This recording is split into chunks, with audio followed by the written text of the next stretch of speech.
అంటే అంతకుముందు బీజేపీ వస్తుందా రాదా అని ఒక సందిగ్ధం ఉండే. అవును, ఇప్పుడు కలిసిపోయారు. కలిసిపోయారండి.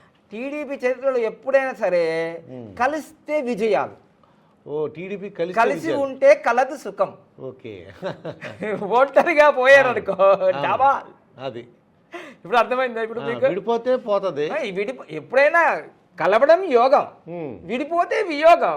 అర్థం చిన్నపిల్లలకు కూడా అర్థమైపోయింది కదా. ఇప్పుడు కలిశారు కలర్ఫుల్గా. సో ఇప్పుడు చాలా పాజిటివ్గా ఉంటాయి అన్ని విజువల్స్.